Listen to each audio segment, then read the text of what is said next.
Bandeko na ngai mbote. Bandeko na ngai mbote. Mbote mingi. Bana mboka na lingito banda na mwa prière muke kaka. To évoquer Njakomba. Mpeto senga mvuluzi mfumuki mbangu a pesa biso bwania. Oyo eko pesa maloba na biso bosolo eloko mosusu te. Si ça ne vous dérange pas, to sambela moke, to observer quelques secondes de silence. Mpo naba oyo ya biso bandeko bako tika biso surtout na ekatombe oyo eza na est. Njakomba mokonzi, Dieu tout-puissant. Na bondeli yo na motema moko. Pesa biso nguya. Pesa biso makasi. Pesa biso nkolongono na ndenge longo bani. Et pesa biso surtout bosolo. Na bondeli yo makasi. Na bondeli mpe mvuluzi mfumu kimbangu. Akoka ko pesa biso. Bwania oyo longo bani. Mpona ete démarche na biso. Ekoka ko atteindre cible na yango. Destination na yango. Pour démarche oyo enjeu na yango. Et ali bele moko libération ya mboka na biso. Nyon surtout na zongisi na maboko na bino. Bana mboka lelo na eto solola likambo ya lingomba moko. Lingomba moko toza na yango na kati ya résistance na biso. Lingomba wana balance OPA. Balance OPA moko mpona ko récupérer, ko contrôler résistance na biso. Lingomba wana ba mystifier bino. Ba mystifier bana mboka. Et mpona ko mystifier bana mboka, modus operandi oyo bango ba poni. Mode opératoire oyo bango ba poni. Eh bien ba créer le bino ba faux prophète moko boye. Mais oyo ngai na yebi, oyo nga nazo maîtriser dossier na ye, ezali le chafagnon. Le chafagnon. Chafagnon wana eza nani, eza nini, elakisi nini. Chafagnon ezali acronyme. Ya vocabulaire misatu. Chafagnon chawana ezali charlatan. Fan wana ezali fanfaron. Nyon wana ezali nyonsologue. Charlatan elakisi nini. Elakisi moto oyo azana kati ya koyeba na domaine na ye. Mais a maîtriser nyonso te. Mpe mwa muke o a maîtriser wana. Azali ko salela yango pona ko abuser crédulité ya balandi na ye. Crédulité eyali ko zanga koyeba bozangi koyeba ignorance. Azali ko abuser ignorance ya balandi oyo balandaka ye. Wana nde charlatan. Et souvent boyebi ke terme wana ezalaka inhérent na minganga. Oyo bako benge charlatan parce que ayebi na mwa ndambu mais ko bricoler nde le kaka mwa mingi. Fanfaron si kwa zanani. Fanfaron azaleka cousin ya charlatan. Ye abakisaka na oyo ye konzo ba force moko imaginaire. Oyo azana yango te abetelaka yango tolo. E nyonsologue yana lingala bino moko boyebi. Yali ba oyo ba yebi nyonso ba adepte ya Mephistopheles. Mephistopheles. Oyo le bingana danze na zana science infuse. Alors biso ba oyo ko ba autodidacte pamba. Mais comment ferions-nous le poids? Liboso ya ba Mephistopheles. Alors bato wana bana mboka. Technique na bango, stratégie na bango, modus operandi na bango ezanini. Eh bien c'est que bachaka liboso, moi tout ba diplôme na bango. moi parcours na bango, moi cursus na bango, mikolo comme kaka, mikolo yo CV kaka. Oh, bachaka liboso moi parcours universitaire. Bachaka liboso moi profession na bango, ancienneté na kati ya profession. Soki basi ba sangisi ba facteur wana nyonso. Ba boti moi package moko boye. Nde ba komi ko tekela bino. Nde ba komi ko mystifier mboka bobimba. Mpona nini parce que ezali ko légitimer bango. Na kati ya statut na bango, il y a ceux qui savent tout et qui auquel cas ne peuvent pas tricher. Ezali ko légitimer bango na kati ya une sorte d'impunité. Bolinga bolingate, vous ne pourrez rien contre eux. Parce que bango ba yebi nyonso, bango ba yebi mingi. Mais si ko ngai nde konabino. Ngai nde konabino na sali musala. Na sali musala. Na saleli mboka. Na ki autodidaxie la ngai. Na saleli mboka na bolingo kaka o babengi patriotisme. Na luki, na sali ba recherche la ngai, na tamboli, na kei, na luki. Na tamboli, na luki, na kei, na fouye, na fouine. Na kolisi mayele. Na yeli bino. Na lobi na bino, baninga na ngai. Botala, mayele na memeli bino yango. Est-il possible, bo salisa ngai ndeko na bino, ngai ko autodidacte, mpona ete, tokoka ko sangisa mayele na biso nyonso tu elongo. E bota mbuma moko boye, totalisa bana mboka, enjeu, phénomène, oyo lelo boye, ezali ko constituer chape de plomb. Oyo ezali ko empêcher émergence vers la lumière, vers l'autodétermination. Et ali ko bloquer ma possibilité de se toza nango, ya ko consolider souveraineté en mboka na biso. Papa Mbanda Honoré, d'heureuse mémoire, alobaki nini. Ayebisaki biso, na monde oyo ya lelo, na société oyo ya lelo, communication ezali incontournable. Alobaki yango na mois de mai 2018. Alobi communication ezali incontournable. Soki o maîtriser communication te, okolonga etumba oyo te, okolamusa, okotelemisa mpe peuple te. Likambo yako maîtriser communication. Donc, ngai lelo nalingi na talisa bino phénomène oyo tokutani nango na minute oyo. Oyo ezali ko constituer soka na inhibition. Na kati ya komba oyo, ezali donc ko empêcher biso. To tambola to kende liboso. Selon conseil, recommandation, Papa Ngbanda, apesa biso. Na lingi na talisa bino, eloko oyo babengaka sophisme. Ezali nini. Eloko oyo babengaka paralogisme. Eza nini.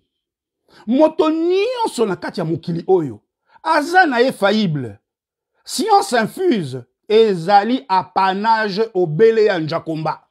Ye kaka nde moto ayebi nyonso. Biso ba oyo na kati na biso moto ayebi nyonso azate.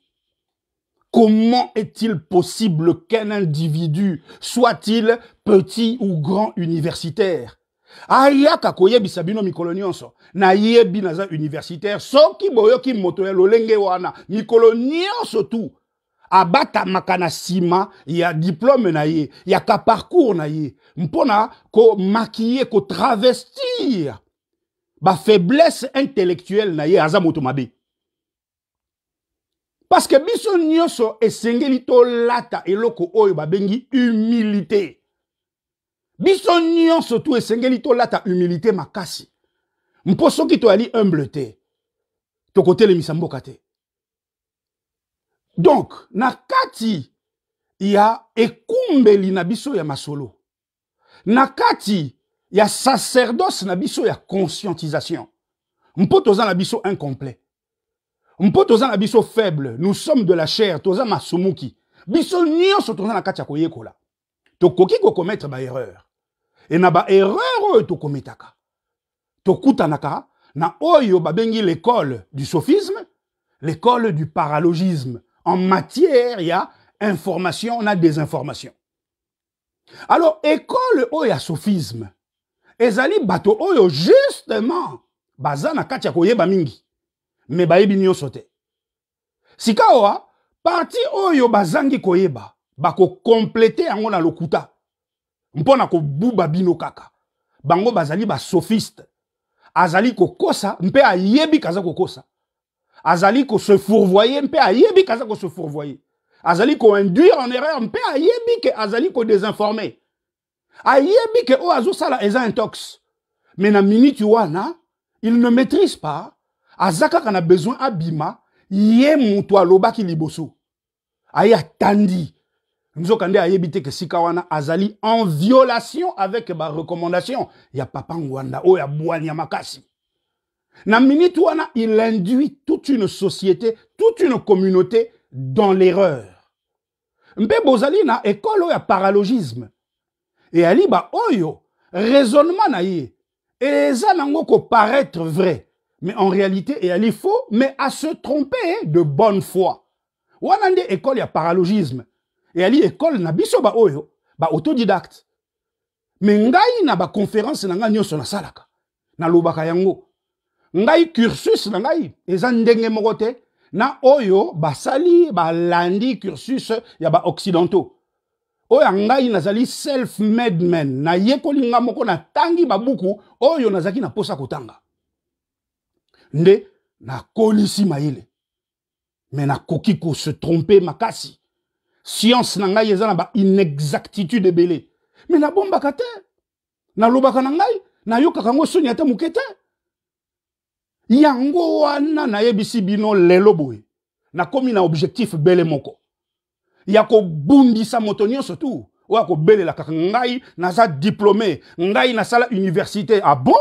Zalande ya kokoka. Yo sengi ozala dépositaire du savoir. Yo sengi to tikela yo. Yo sengi yonde ozala liboso ozala na monopole ya kotangisa biso ya koyekolisa biso okozala pe comptable ya résultat na yango. Bandeko na ngai na kutani na likambo wana na kati ya résistance awa.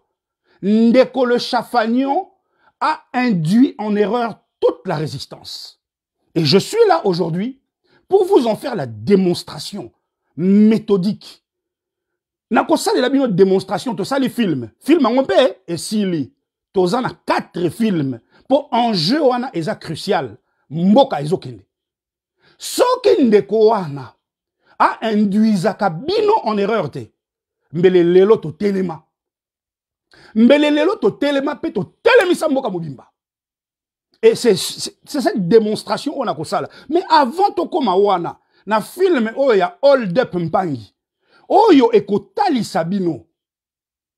Maye nyonso bilan nyonso tout. Ya ba ravage intellectuellement de quoi sali. Na combat oyo tozo mené. Na lingi d'abord et avant tout. Na déconstruire. Profil wana ya prophète. Na lingi avant tout na déconstruire. Profil wana oyo ya ndeko a mystifier biso. Na kobata manasima ya ba diplôme.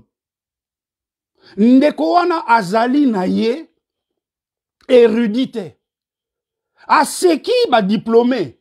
Alobi botala ba diplômé ya unikin.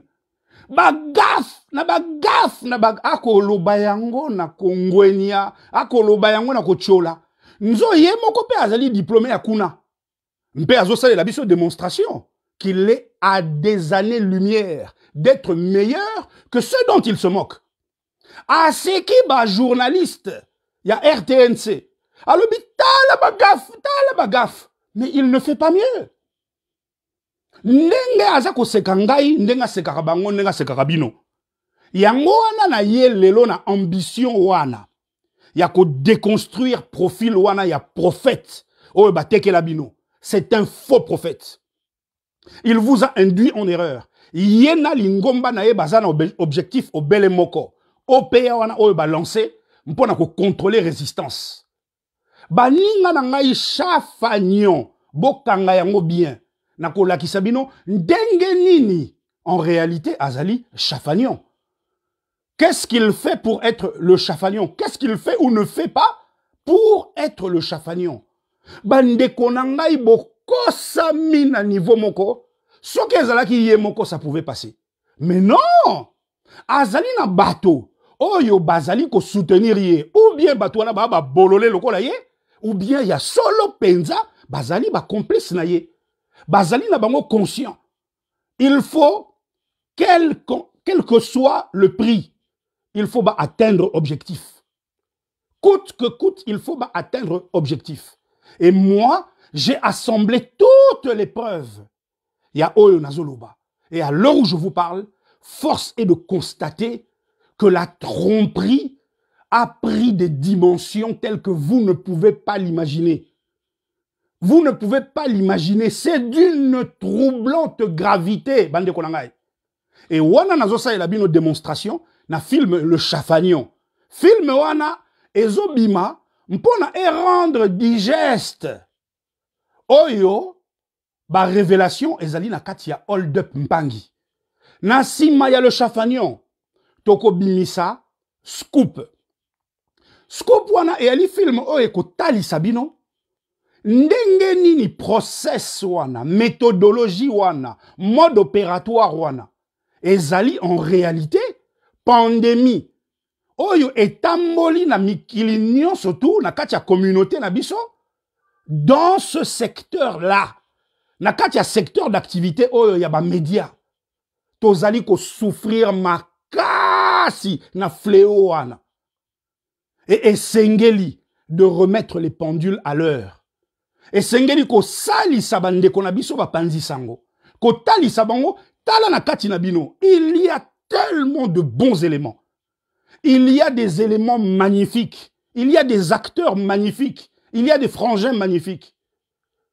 Mais ba oyo bazali na monopole. To ba oyo bazali ko luka ba kwa monopole. Bango wana bazo bomela bino musala. Et Scoop ekotali sabino ndenge nini bazobomela bino musala wana. Scoop eko s'adresser mingi na ba professionnel ya ba média. Mpona boko kakomona ndenge nini mwali ngomba moko boye. Basali pona ko prendre en otage ko confisquer profession la bino. Ya misatu eko zala yo sengambanda nzambo pardon. Mwana mobali moko boye azala kabe na kombo ya ngbanda na munoko.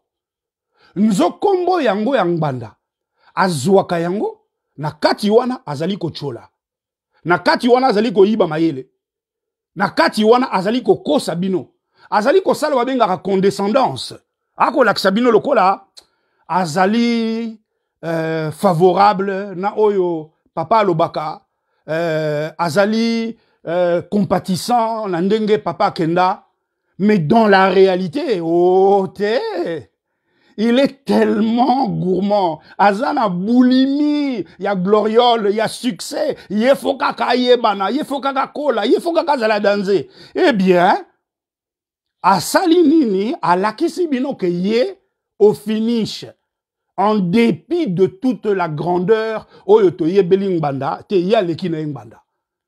Wana kombona yango yo, senga ngbanda nzambo pardon. Et enfin 4, tozana Hold Up Mpangi. Hold Up Mpangi 100 et ali en 7 chapitres. 7 chapitres bana mboka pona kotali sabino. Ndenge nini ngai ndeko na bino. Na yela ki bino ba information ezakutu ba information te ezali ba renseignement hautement stratégique.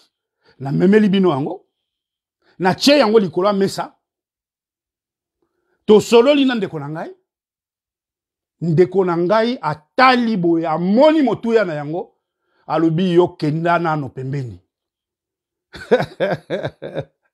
Bana mboka Hold Up Mpangi wana ekobangi sabino na niveau moko ya kosakana te po bokomona ndenge nini mutu azali ko transformer information renseignement stratégique akumbeli yango na ndenge na ye mpoka kana minute wana azana posa ya succès abosani source ndeko wana aumbanga lokola mwana muke ndeko abandi to bandi ko sala na ye abwakelinga pambu moko abwakelinga pambu mibale oh mwasi nanga kuta loba bi oyebi nini na ndimaka te tukokuta na un jour na mutu oyo azana honnêteté ya garçon oyo wow un chroniqueur congolais ya malonga boye bango nde tolukaka comment mutu akoki à chaque fois azali ko se référer na science na yo ye wana si apesi yo crédit na ndenge longo bani ye wana si alobi oyo ezai pa ndeko mulalu nazwaki pour ceux qui veulent en savoir davantage bo s'adresser na ndeko mulalu azangi sakate tango tomoni bongo tolobi oui tokoki ko travailler na ndeko ya solo penza nde to bandi musala na ndeko na biloko mike kaka oyo nyonso tout ba facteur ba passage bisika nyonso yali ko constituer introduction to bandi na ndeko wana mais tango sika na bimisi oya motuya tango na bimisi oyo nyonso etali ba enjeu stratégique ya minene ba enjeu géopolitique ya minene mama nanga kia di Njakomba du jour au lendemain ndeko a effacé ngai mais dossier ya liboso oyo na ko memela bino et ali ma etali EAC oyo lelo ezali ko boma mboka EAC lelo oyo ezali ko constituer ezali ko cristalliser principe wana ya projet wana ya balkanisation EAC wana eza eloko ya liboso oyo na memela ndeko na comprena te bana mboka omoni biso ba oyo tozwi mwa chance ya kokola na kati ya milieu moko boye oyo tokoli na bandeko ebele lelo bazali ki na USA ki na NASA ki na Japon ki na nani bazande bato minene mais misusu pe dommage ba pengwa na bango ba rejoignir ba occupant et moko na kati na bango tokola na ye azali beau-fils ya papa Kengo Wadondo mwana mobali wana baye ko nommé ye na Kabila na 2020 ministre ya coopération pe ya intégration sous-régionale vice-ministre ya coopération pe ya intégration sous-régionale comme on a Franck Mwedi Malila Franck Apenela to Franck Mwedi Malila tango ba nommé ye bongo Nathalie Ndeko de mon point de vue na souvenir o nazana ngoya ndeko na ngai je me suis dit est-ce que akoko kamakambo bien que nazana contact atamo nazala na contact na yete na zampe kaka na contact na yete ti lelo atamoko je me suis intéressé na oya zosala na feuille de route azolanda akokende nango ti wapi que va-t-il faire comment va-t-il s'y prendre akobima wana ndenge nini akokolisa lisolo yango ndenge nini ako optimiser sika wana ndenge nini na komi kolanda ndeko ndenge batindie na Sharm el Sheikh makambo oyo ya TEFTA boyebi su TEFTA free trade area oyo esangisaki na banzi Komeza SADC na EAC wana toali na 2000 fin 2019 début 2020 na période wana nde na komi kolandela non bolimbi sangai toli na 2016 tozana 2016 na 2020 wana yali lisolo mususu e yali lisolo ya Brexit nde toko komana sika wana na masolo tozobeta tangu sika ba nommé ndeko ngana komo landa itinéraire na ye na komi kotala kanaza ko épulcher presse mikolo nyonso mpona ko cerner ba contour ya oyo bazosala na Kabila. Et c'est comme ça, bana mboka bandeko nangai. C'est comme ça que naye ko découvrir en jeune à Simaya EAC. Naza ko mettre au défi quiconque a wanakati ya résistance a koki ko démontrer ngai que a dénoncer likambo wana avant ngai. Nga na saleli yango musala na kati ya laboratoire. Na fandeli yango na kati ya laboratoire. Na épulché, na décortiqué, na kenango, na comprendre, na kota na kati ya mozindo ya lisolo. Na eko découvrir le poteau rose. Na toyoka na malamu na biso numéro 240, na bambeli bino yango, na rendre yango public. Na yebisi bino, bandeko tozo kota Brexit. Brexit eza en laboratoire. Brexit eza à l'étude, Nicolas. Na zomona eloko eza clarté. Na zomona mboka na biso. Ezali concerné na kati ya enjeu wana. Total et la lisolo ya Brexit à travers le prisme de l'avenir de la RDC. Banamboka. Total et la Brexit, s'il vous plaît, à travers le prisme de l'avenir de la RDC. À travers le prisme de notre souveraineté menacée. Na sali prisme de na sali toyo kanamala numéro 240. Bo betaka kana Facebook wana sika bo ali bena page oyo esika to ali wana minute oyo. Toyo kanamala numéro 240 Eric Moulalukubanzila. Boko tanga yango mobimba. Débat wana esangi saki bana mboka mobimba.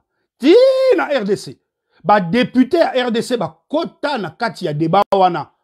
Toza na député moko na RDC alobi nanga Eric na koti lingomba na yo à partir à lelo. C'est là. Boko ta na Facebook boko tanga yango. Eni mutu moko te akoki koloba yebi yango te. Botala ba like le kasuki 1000 na débat wana. Eza awa, eza infalsifiable. Siko tango na koteli penza makamba EAC na mozindo na ke na tali na luki na comprendre na cerner ba contour. Na 2020, dans la nuit du 31 janvier au 1er février, tango ba eko confirmer sikawa. Brexit na référendum, hein? Botala ki bino nyonso. Ngai ndeko na bino. Naza ko talela yango avec du recul. Nazo talela yango toujours à travers prisme wana oyo ya ngonga, ya toxin.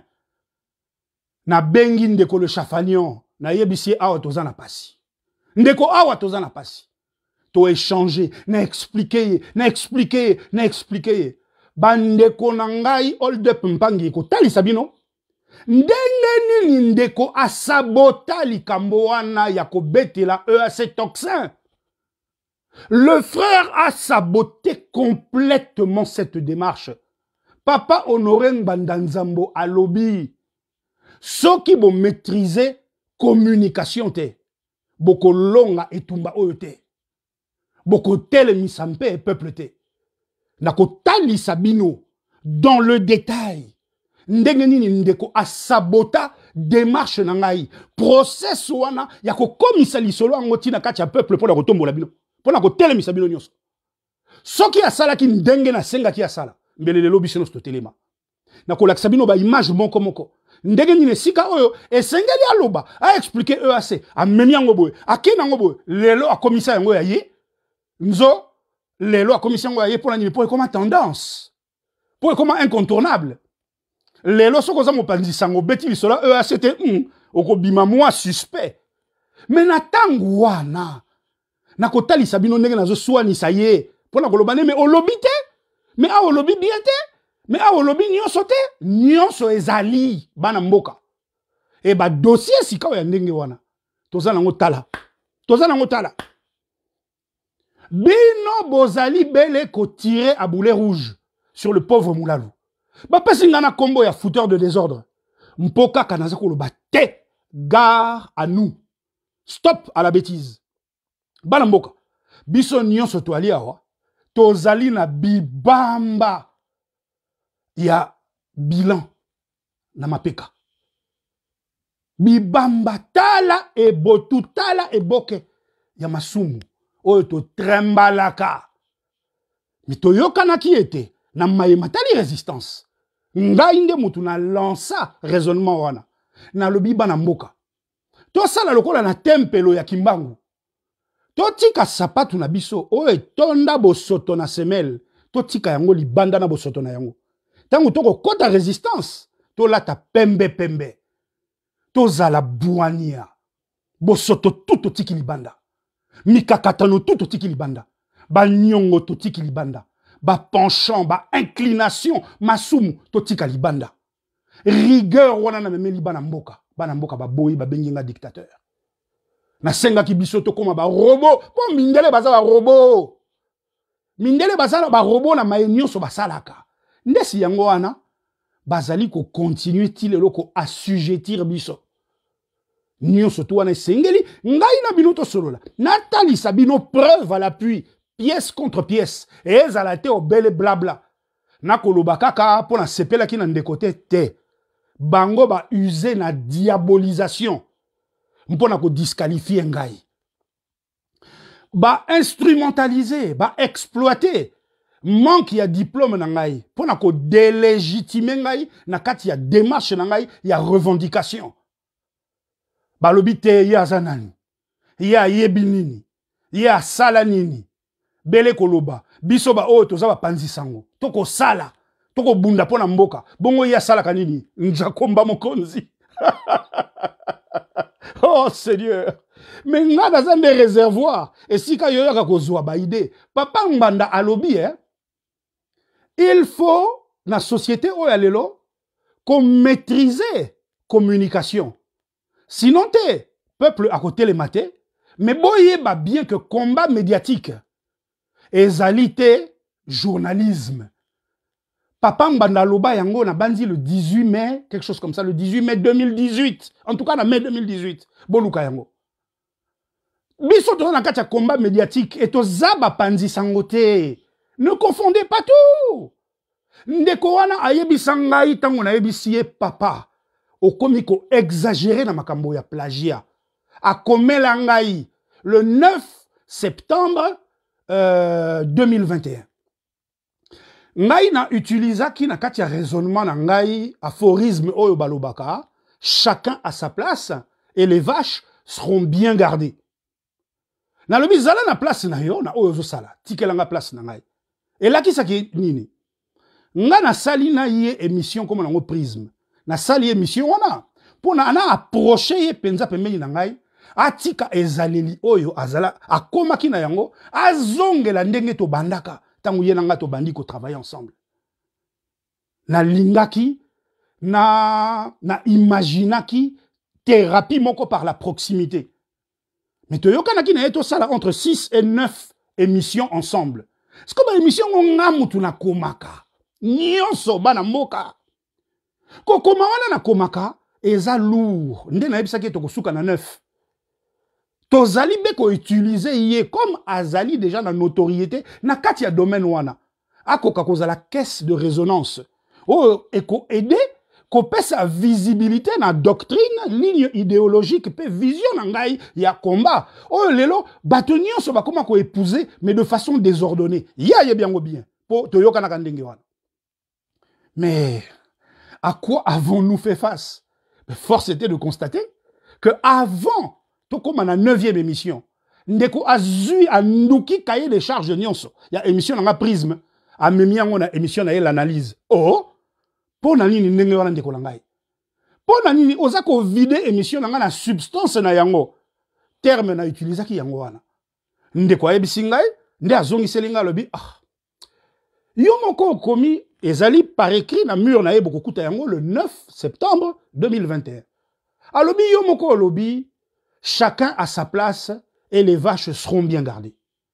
Donc, ce qui te l'obito tale la yango, à travers prisme et raisonnement na yo, au monité que ba non professionnel ya média, et sengeli batike la, ba professionnel, musala pona traitement ya malonga pe diffusion ya kitoko. Sikawa, ngana ko opposé, oyo ya lobaki, na traitement wa malonga, oyo rien prétendre. Parce que na minute oyo, mpona ko légitimer oyo bazo sala wana. Cette ce permis de tuer les autres. Mpona ko régner sur le cadavre des autres. Mpona ko légitimer yango basali nini ba bimisi ke bango nde bazala professionnel. Bango nde basala ka traitement ya malonga. OK.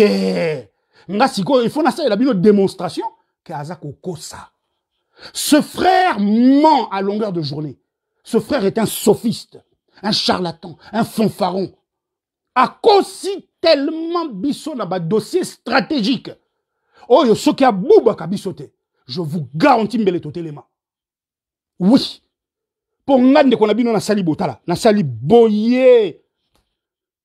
Na sali musala moko, c'est-à-dire j'ai tout sacrifié nga moulalou. J'ai tout sacrifié jusqu'à ma famille. Mpona mboka par patriotisme. Nzoka nazo sala na ba charonia, bato oyo eloko mosu sezo kontete na miso na bango. Si ce n'est bango. Sacrifier la fraternité jusqu'au combat de libération sur l'autel d'intérêts égoïstes. C'est cette démonstration magistrale que je vais vous faire. Non.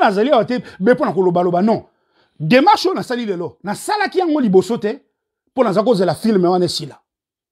Ba film komi pembeni sila. Siko fona la kisabino bana mboka. Parce que oyo ngana vivre.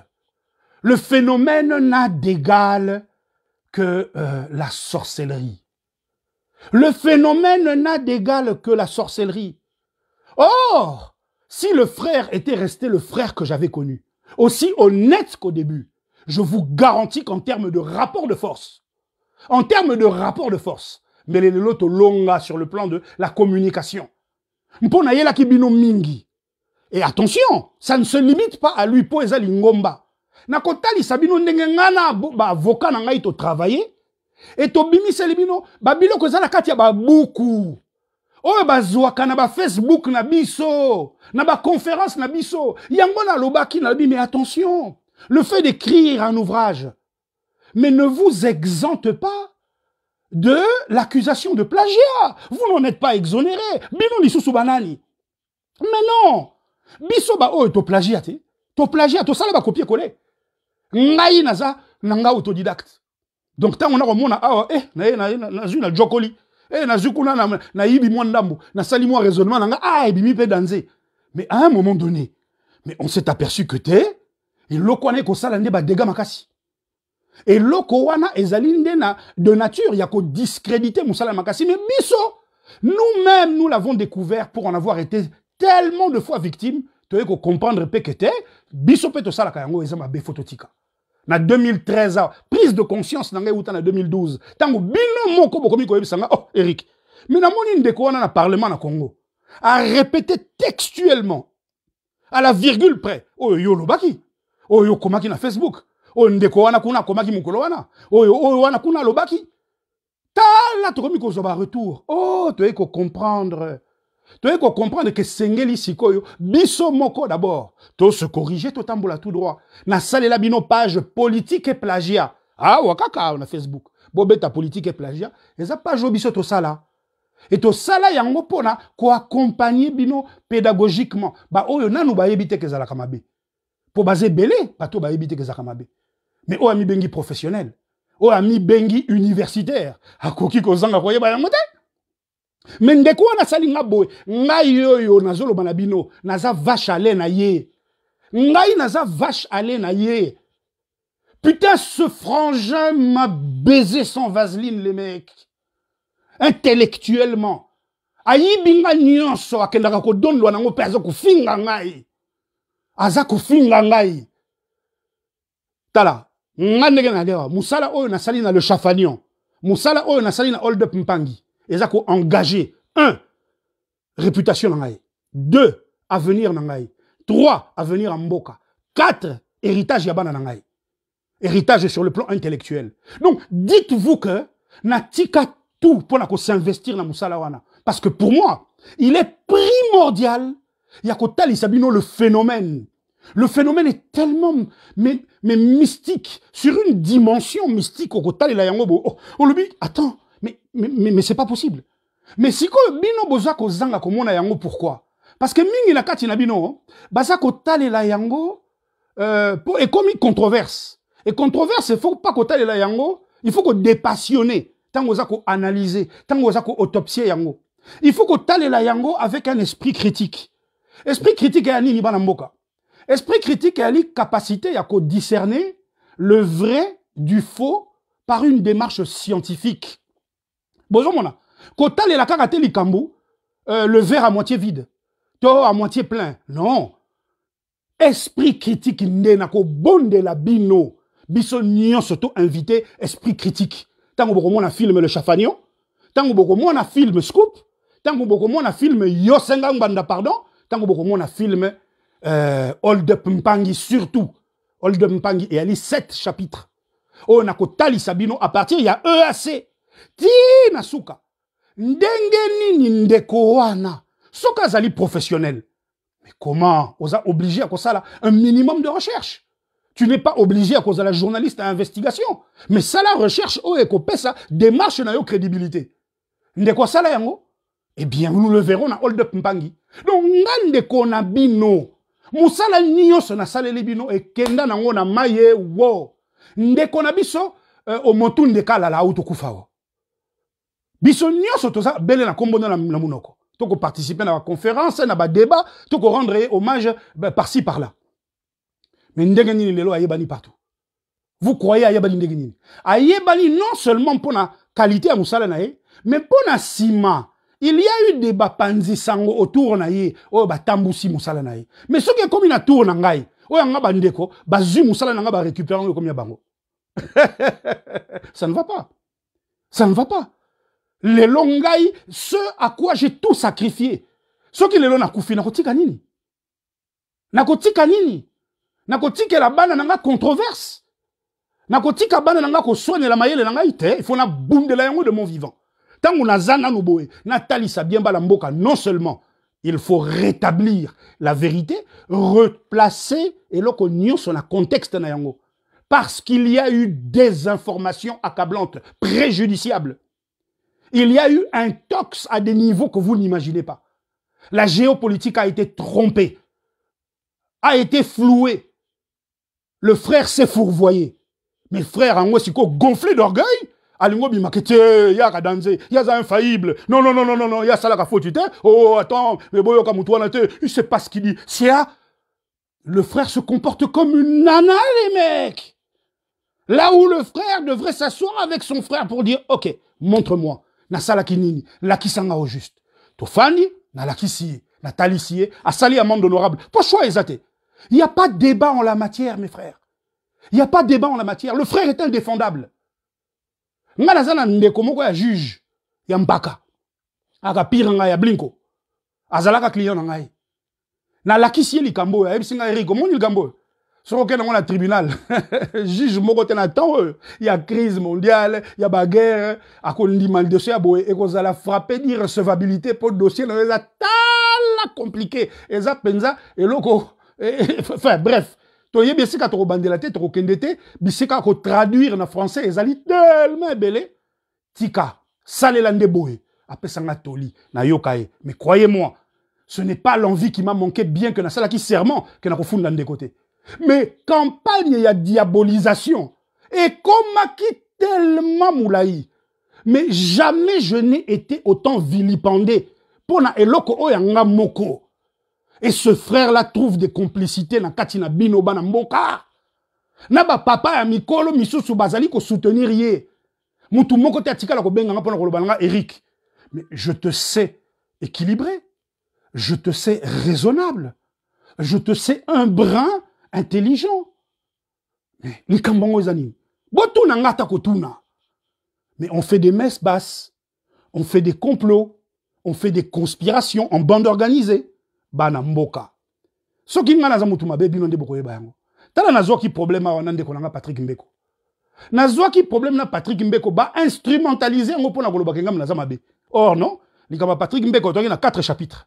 Na bimisa la bino 3. Botika la komi tuna te pourquoi 4 na bimisa te? Ndekonanga Patrick Mbeko ayebi bien. Pourquoi 4 na bimisate? Na bimisate pour la paix des braves. Parce que j'aime ce garçon. Et na yebi valeur na ye na katia combat oyo. Et Patrick ne m'a rien fait. Mpona yango chapitre 4 na bimisate. Patrick ayebi contenu à chapitre 4. Hein? Likamunga na eto beba na likolo ya songi ya bobo. Patrick a commis des erreurs. Ye moko a assumé pe yango. Yanga na kati na sala nini? Si ce n'est toli na pesa ndeko. Muta commis ça à faire na place publique za ye moko Patrick. Mais bandeko wana na kati ya pourrissement kaka. Balingi ko instrumentaliser ngo ko commis ça. Mais non, mais je vous assure que ici nous faisons face à de la sorcellerie. Or, j'ai donné à chaque acteur dans Likambo Oyo l'occasion d'ouvrir le champ des possibles. Mpona koluka solution, kobomamoto. Et qu'on rendre surtout à César ce qui est à César, est à la préalable à tout débat. Préalable à tout débat. On de quoi yebi, ce qui ne quoi n'a talisaye. Mais est-ce que, à quoi y a les bossons à binonio sur le bité, biloko, et la kanangwa moulalu. Nga na lobi mea culpa na sala ki mabe. Biloko, na se trompa qui, na induisa qui bino en erreur. Na ye, mpona ko bongisa. Aura-t-il l'humilité de le faire? Soki akuka ki kozala na humilité wana, il a eu 1 an pour le faire. Mais une année wana salini, ba vanelingai. Dit, est-ce que vous imaginez nga mutu e yatala nga za yaya. Nga za yaya, Eric Moulalu na yaya. Nga Eric Moulalu Kalumbwa tia na yaya. Ngande na kozala boss, patron, ya ba fonctionnaire nyonso ya ANER. Siko nyangala kata mi bale wana oyo baloba ke ngana za agent ANER. Peut-être ba yebi ngabiete. Est-ce que vous pouvez imaginer ba ke ko bote la ngai tala makambeze belé. Makambeze belé nyonso tout wana, hein? Toko solo la yango, to bimisana nous le chafagnon. Le chafagnon, chat comme charlatan, fan comme fanfaron, nion comme nionsologue. Hein? Il faut natali sabino, bolumbu ya ndeko, na matali résistance. Ndeko, tala, ndeko abubibino na niveau. Akosi tala muta kosa tala te lokola ye azate. Et je vais vous en faire la démonstration. Si quand on ndenge na zolo balamino, comme à enrobaka yango na mayele parce qu'il n'est pas bête, ba crédule ba timbake mabe. Mais si on regarde ba crédule wala tu appelle ba intellectuel. Oh ba libengaka ba intellectuel. Mais comment vous laissez-vous ainsi abuser bande kolangai? Mais ça n'a pas de sens. C'est d'une troublante absurdité. Je comprends pas comment vous fonctionnez en fait. Je comprends pas. Donc mutwa telemika ka ebisi bino ka yaza diplômé. Ya sala ba nchike bele, ya sala boé. Ça suffit. Yete kaka ye wana moko azali ko seka ba universitaire au Congo, azali ko seka ba ndeko na ye au Kinshasa, alobi ba universitaire alelo okoyo kaka ba verbe plat ngala ko tali sabino ndenge ye moko azali nkolo verbe plat ou azo sekela batu. Donc on appelle ça comment mususu on appelle ça en dehors à l'échafagnon, on appelle ça Luc 6 41 42. C'est une quoi tamola na bolita pa ye na kataliso. Ta la bolita poutre kutu bolimbisangai. La paille n'est qu'un 12 euphémisme. Bolita poutre à l'atanaliso. Hein? Mais si ko paille wana na ebité na sala rapola mona, poutre wana na ebité na sala rapola mona ba paille na ba misu ya bandeko ya baninga nae. C'est hallucinant, c'est fascinant. Ndenge na ebisi bino biso tout wana mikumba na biso. Tona mama na bilan négatif avec tala bolita passif. Oh to kumbaka. Mais est-ce que na misala ya résistance? Toko tika ngo libandate? Bon, on va livre za simananga na botaka idée ya émission moko na yebisi bino toko sala émission moko comme nango un coin le coin du feu du combattant, le coin du feu du résistant. Mpona na tangela kabino 1 ou 2 fois par semaine livre ya révolutionnaire moko na cadre kaka ya ko galvaniser na cadre kaka ya ko telemisa bayaya. Oyebi que quelques semaines plus tard na yeko yoka bandeko lingomba moko boye. Baye ko bota action moko pe tali kaka ba livre ya ba combat bana mboka kaka boye na boti boule bazu yango ba bongoli tala nyonso tout ça sera sur la place publique tala bo monanga ne na yabo ngako nana lo lendo moko sakanati nana lo lendo c'est-à-dire lo lendo na ngai na puizaka yango wapi et se construisaka ndenge nini. Eh bien et où t'as tout simplement na le fait que naza irréprochable. Donc c'est-à-dire aux yeux combat na ngai au tali on ndenge na bandati ndenge na kendaka nango o tala oyebiko o babenga zéro faute nga ndeko na bino nazali zéro faute. Donc ces gens-là et d'ailleurs c'est ce qui constitue à l'heure actuelle le casse-tête auquel sont confrontés ces frangins pour baluka la faute ba mona raté ba yebi ngoti bazali obligé pour noyer le poisson. Pour vous distraire, faire diversion, d'aller fouiller de temps en temps dans ma vie privée. Le débat est ouvert. Il n'y a pas de tabou avec moi. D'ailleurs, nous sommes allés vie privée dans la commun, on a qu'à livre dans et ça n'a qu'à ostracisme. C'est simple. Nous avons ostracisme pour opposer les binos. Réponse nous surtout opposer pour ça. Mais il y en a marre de ces fumisteries. Il y en a marre de cette hypocrisie.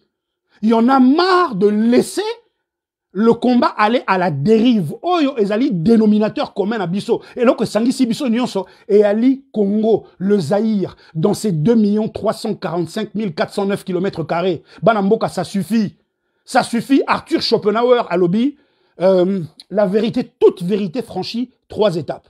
D'abord, elle est ridiculisée. Ensuite, elle subit une forte opposition. Et enfin, un jour, elle apparaît comme ayant toujours été complétée. Banamboka. Vous voyez bien, Arthur Schopenhauer à lobby, la vérité franchit 3 étapes. D'abord, elle subit une forte opposition. Hein? Donc, ngai talaba salinga boye. Azokosa, aza mito, aza... Et que n'ai-je pas souffert? Que n'ai-je pas souffert? Que n'ai-je pas souffert? Ma réputation écrasée. Écrasée, j'étais diminué. Donc, opposition et un ndege partout. C'est-à-dire tous les sorciers de la résistance. Enfin, du moins, là, ta sorcellerie. T'as la opposition. T'as la opposition. Yangoana, lelo na lobby, ça suffit. Lelo na lobby, ça suffit. Ça suffit, Banamboka. Bolimbi Sangai.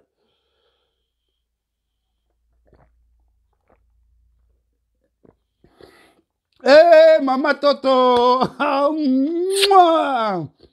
Mama Toto! Comment vas-tu?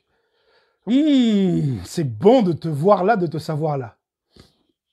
Mama Andrea, oh là là, bolimbi sanga makasi, omoni, na keye, na tali kutubinote, oh, Mandela Vivi, Vivi na ngai, ngai yo, balobi sakola.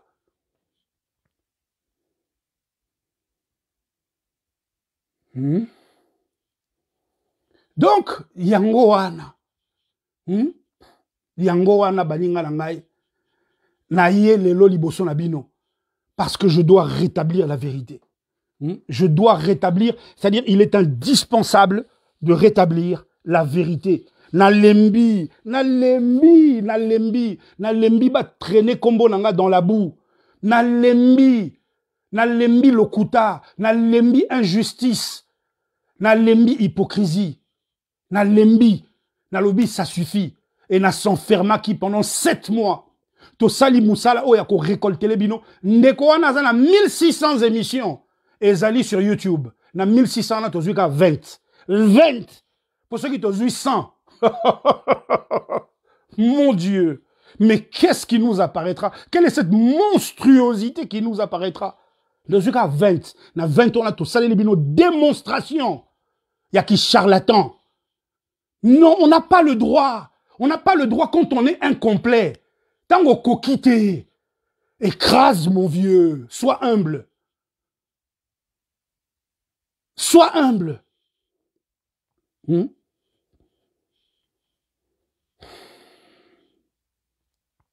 Maman Andrea. Oh, petit Nanga Mvuluzi le résistant. Hein? Eric Mvuluzi le résistant. Ndengeni Nikuna.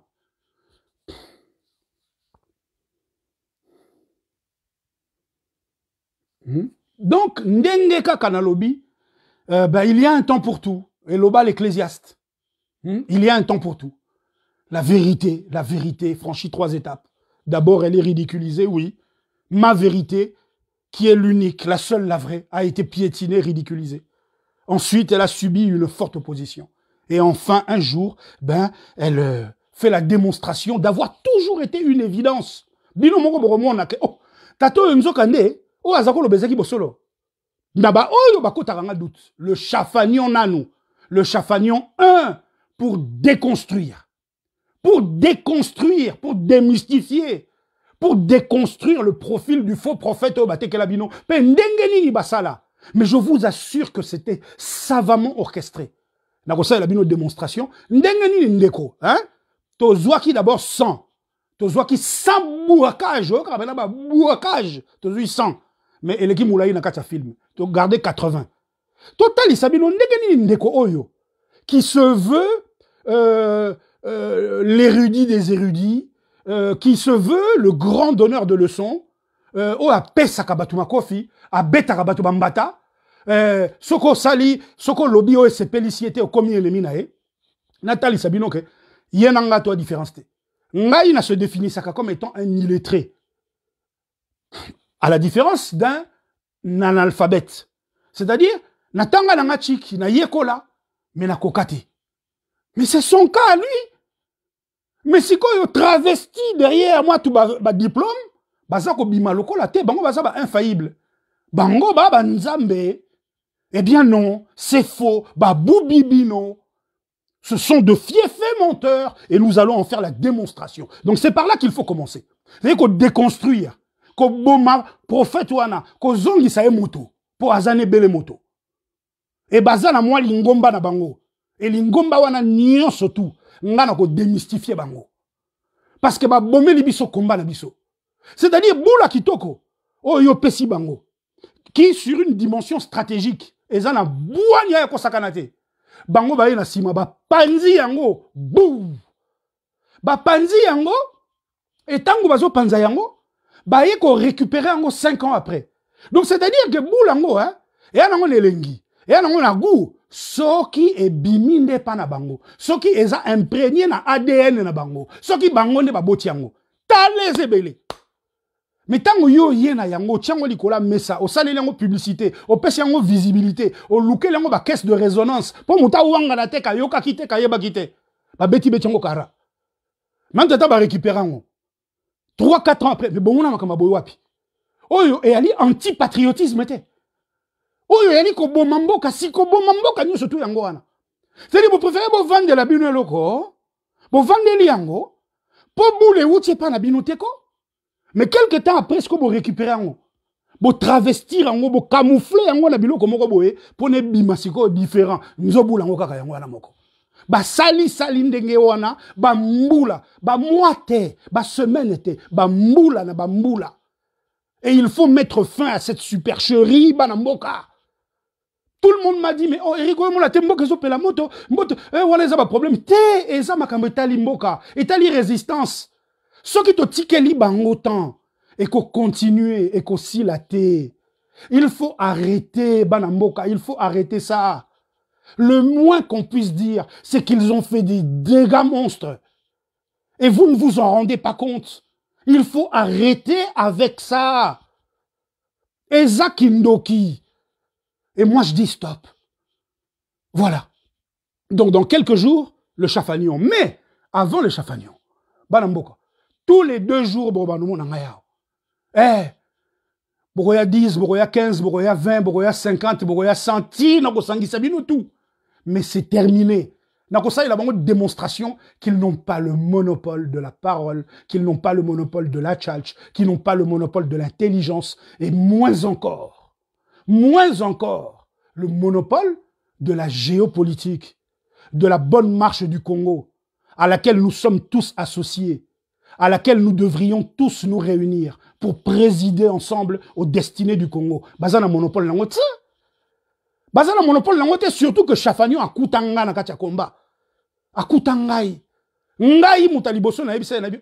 Oyebi ke na yo kakao toujours otanga ka les combattants à la 3e personne. Au monite que tangue koki o mi tchape na kati. Nga. Et c'est moi aujourd'hui que ce type se permet d'insulter Banamboka. Moi. C'est-à-dire j'ai donné toute ma confiance en ce mec. Toute ma confiance. Mais na sala yelo mortin, na kota na ndaku nete, na zoa mwasi na yete, na zoa mbongo nete, et l'autre, je n'ai fait que donner. Ce frère m'a tout pris, mais yes quoi, comment on le bao? Il a craché sur la main qu'il a nourri, il a nourri sangai, pour tout ça la chaîne naïe. Mais c'est quoi ces conneries? Ça m'a rapporté quoi, en fait? Ça m'a rapporté quoi? Ça a rapporté quoi à la République? Na minute, il faut tout télémissa ba Congolais. Na minute, il faut tout télémissa bana mboka. Et on fait quoi pour la télémissa bana mboka? On continue à vouloir générer des views sur YouTube pour gagner des dollars par la désinformation, l'intox, le sensationnel. Tu continues le modèle wana. C'est ça votre modus operandi? C'est ça votre stratégie? À un moment ou un autre, il faut dire stop, basta. Là, ça suffit. Boyoki bande konanga bana mboka. Ngai esika nazo komisa bino nde yango wana. Natali sabino sika wa vérité. Soki na kufi avant Chafanyo ebima, avant Hold Up Mpange ebima, bana nanga ba kosala yango parce que na lobi na bino hein. Ma dignité, mon honneur, ma réputation sont engagés. Modèle on a nyoko matala na sala dépression moko na fin 2011 début 2012. Et tant on a sololi na garçon on a ebisi na bindeko. Oyebi que tant est coquille pour na réhabiliter ngai pour dépression dans la sala yango. Tant on a yebisi bana mboka to stopper na Kabila dégage. Kabila dégage est comme obsolète. Kabila dégage est un des mécanismes de domination. Oyo ezali utilisé na cadre ya néocolonialisme. Basala kandenge wana pona nini? Basala kandenge wana mpona ite ba flouer bino lolenge moko na opinion publique na bango. C'est-à-dire bazana panoplie na bango ya ba acteur. Bazana panoplie na bango ya ba candidat. Bazana panoplie na bango ya ba exécutant. Oh eza déjà na ba liste. Et dépendamment du contexte politique et géopolitique, ba kozwa oyo ba tche wana. Il faut pas remplacer ona oyo kuna. Mais remplacement wana, période de transition na kati ya remplacement wana. Ba kosala ndenge nini pona ko justifier yango. Soki basala wana nko e bimi tyrannie, tozongi na colonisation. Na cadre ya néocolonialisme, na baboule oyo ya sika, oyo ezali moderne, oyo ezali na contexte ya lelo. Basali ndenge nini ba instrumentaliser sikoyo, ba lever de bouclier na bino, ba kolomboka. Ba lobi na cadre ya autodétermination, na cadre ya démocratie, ba congolais bango moko ba sengi, ba remplacer les bango mokonzi na bango comme solo. Il faut to la bango, faut to aider bango to tche asika. Ndenge wana sikoyo basale laka. Et ngai nde mutu na yela kibino likambu yako mettre en exergue ko tali sabino l'ensemble des mécanismes de domination de 1482 ti lelo boy. Na sala liste nango na travailler nango na lakisa ndeko. Dieu merci na lakisa nyoso te. Mais nyoso wana na lobaki to sala yango na cadre ya émission Prisme. Ndena koma ko tali sabino botala Prisme 1. Ndenge déjà na Prisme 1 na tali sibino na yebi sibino attention. Conférence de Berlin 1884-85. Et Zali et bandele ba problème na bisoté. La conférence de Berlin n'a été convoquée que pour déterminer les règles du partage ya Afrique. Mais partage c'est ça la maki avant. Et nyon surtout on a ba historien ba koma yango.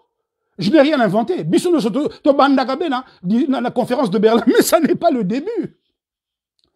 Il y a une conférence de Berlin azali au nombre ya ba mécanisme de domination. Oyo ngai fo Nathalie Sabino. Nde sika wa to komine sika wana Kabila dégage na lobi nous nous fourvoyons tous nous nous trompons to tika nous Kabila to tourner ba arme na biso vers le commanditaire o ya chanja kabango le marionnettiste celui qui tire les ficelles bato nyonso ba benganga collabo mais je vous dis comment j'ai failli balinga ba bomangati ça a provoqué cette dépression. Je me suis confié chez ce frère na yebisi ngo réhabiliter ngai. Parce que lelo en 2016, ba Congolais nyonso siko ba komikaka, mindele photo bundi sande mindele ah. Mutu oyo a loba na bino oyo lakisa bino que mindele nde bazalaka na sima. Il y a tragédie congolaise ezangata. On est ali ba père fondateur. Hein? On est ali ba solo ba Kwame Nkrumah ndenge ba talisa biso, bazali tala ebele oyo ba talisa biso. Ba lobi tala ndenge elo Congo fonctionnaka. Ba Paul Panda Farnana ndenge balakisa biso tala ndenge fonctionnaka ba Lumumba ndenge baye na sima tala ndenge eloko ngo tambolelaka mais ngai ndeko la bino nde na ye koyebisa bino esengeli ete totikako se laisser distraire par les épiphénomènes pour nga na bengi ba exécutant ba fusible ba marionnette na bengi bango ba épiphénomène total elande le phénomène Le phénomène, c'est-à-dire le commanditaire. Total et l'andeye. Bato nyonso baseka kingai. Mais tango sikoyo, et le kwango est s'universalisé. Boulango est comme ya bato nyonso. Motomoko sali amende honorable azata. Motomoko sengi pardon azata. Nde sikawana, na bengi ndeko nanga, na talisie ndeko alobi. Oh, mais tu as raison. On doit faire ça. Et toyokani na ye na 2017. To sala, to sanganisa, bana mboka nyonso. To organiser colloque moko, oyo toko pesa, prix moko, na ba association nyonso. To sala lokola palmarès, ya ba association. Sikoyo, à travers prisme, ya ba critères toko déterminer ensemble, mais critères à liboso. Ezala la vision, doctrine nini, et kumbelaka, lingomba na bino. Na yebisi peut-être wana, toko yeba soki batu mususu bakanisa ki lokola ngai. Total la to yebana, qui fait quoi, qui est qui. Parce que doctrine, ligne idéologique, vision, yangwane identité à lingomba nyonso tout. Nabi omoni ndegeni na yebisi nga oyebi ka ne passé to sala ki na journalisme, ane to sala yangote. Mais za souka na boule to sala ndenge wana. Mais eloko, la motivation pour le faire, ezali oyo lelo eloko ya komisa ya ye. Lelo soka bandi kaka émission bando lo balabino bon omoni to bandaki na ba Léopold II. Alors c'est comme ba commanditaire natala ke ka bon Nzambe. Oh. Donc yesa comme mulalo. Mais c'est quoi le bakayango? Mais purée, il n'arrête pas de se fourvoyer. Poeza eloko na yote. A kota kana ba conférence a ko sala yango benetingai mobimba. A kominde ngai mobimba. Au Saturne, c'est-à-dire la forme. Le fond, c'est la kayango, ndesika, akuta na kanamo bakpokoso. Mais libanda, donc c'est-à-dire, c'est un cauchemar permanent. Un cauchemar permanent, banamboka. Et nyo surtout wana, na ko sale la bino démonstration. Na tcheo aye image, na tcheo anga image, date, botala, bande sike uta genèse nango tilelo. Genèse, pour yande likamba genèse. Likamba plagiat est à la antériorité. Mais c'est quoi, dans quel contexte? Et le pire ici, bota la soubassement. Et ça, likambo ya plagiaté. Et ça, likambo mingi ya désinformation. Comment yo charlatan? Oye komi bimisa expert na likambo ozo maîtriser te. En violation, il y a ba recommandation, il y a mon Kubwa, Honoré Mbanda, d'heureuse mémoire. Et si kanangina komi sabino yangwana. Ce débat n'est pas anodin. Et ça, non. Schopenhauer. Toute vérité franchit 3 étapes. D'abord, elle est ridiculisée. Ensuite, elle subit une forte opposition. Puis un jour, elle apparaît comme ayant toujours été une évidence. Waouh! Eric Alobaka. Il y a solo penga mwana batu. Nalingi na komi sabino esika wana. Soki na komi sabino esika wana te, na tiki na ngai résistance libela. Nakoya lisusu te kotungisa bino. Mais d'ici là, d'ici to libéré mboka, boko mona ngai awa devant cet écran, nazala à 10 000 km, à 2 000 km, à 20 km, nazala na bureau na ngai, nazala na ndaku boye, na lobi na bino na ko lembisa bino. Boko baye, boko lemba ngai. Mais il est hors de question, natike la bango terrain. Il est hors de question. Balobi, la nature a horreur du vide. Mais Tozab est belé dans la communauté. Oh, Tozali capable. Il y a occuper espace wana. Non pas pour la compétition mais en termes de rapport de force par rapport à Monguna, faire le contrepoids. Tozé belé, pourquoi? Puisque la matière existe. Alors, il faut corriger ça. Ça suffit. Ça suffit. Il faut corriger en haut. Il faut te rééquilibrer ma solo. Olivier Dom. Oh, papa, tu es là? Tu avais fait la promesse d'être là. Ozawa na kitoko mingi, merci. Banamboka. Li solo en haut wana. Bolimbi sangai po kanda eza makasi. Lobile kinanga moko à partir à Maroc. Alepsinga via ya wewini. Yo alaka combinaison ya Tupac na Chaka Zulu. Wana kanda Tupac na charisme Chaka Zulu na biabo. Na yebagite Chaka Zulu la charisme. Mais bon, na yebagi pete nga la ngoko. Qu'à cela ne tienne, Banamboka, voilà ce que moi, votre frère, j'avais à vous dire. Il faut mettre un terme à ces méthodes d'outre-tombe qui rythment le fonctionnement de notre résistance. Bandeko wana bazali coutumier na mabe wana. Pe bakoma na monopole nango bamona bango eza normal. Et bino Banamboka, mutute ayaka kotuna, mais c'est quoi au juste? Bon s'intéresser, oui, bozamwa lingomba. Mais bao bayaka kotuna ezaka bao yangai. Au réseau concerné Banamboka nyon surtout. Il y a solo misala nanga la kata résistance, boye bien moté. Je n'ai pas tout fait, mais le peu que j'ai fait, c'est ma contribution. Il faut me la reconnaître. Njakomba. Le peu que j'ai fait. Oh non. Na yaki nango pona kabola na bino nyonso. Mais et comme matin à mutumoko a télémi un matin, à l'obi, ngainde mutaliboso na lobaki. Bongo ni kamba scoop. Scoop eko la kisabino. Ndenge nini bango. Na cadre ya technique na bango ya manipulation. Na cadre ya stratégie na bango ya manipulation. Ndenge nini ba pekisa kabino bongai. Ndenge nini ba bimaka ba moraliste s'agissant ya bongai. Nzo bango moko sournoisement ba sale la kayango na ndenga ko sakana te. Ba zande ba expert na yango.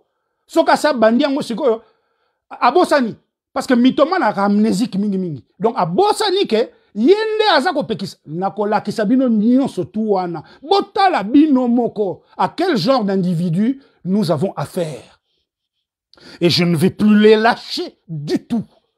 Ngai na bango na sonzo motingami jusqu'à ce que la vérité rayonne. Oui Banamboka. Voilà oyo na kina ngwa koloba lelo. Bolimbi sangai pour la lobby moi mingi na kana ki eleka 20 minutes te. Et to bando sala ndenge wana tous les 2 jours. Nazala ma solo pour la bino tellement meke, tellement ébélé. Mais likambu oya EAC nanu. Nathalie Sabino. Ndenge nini ba sabote langai dossier wana ya EAC.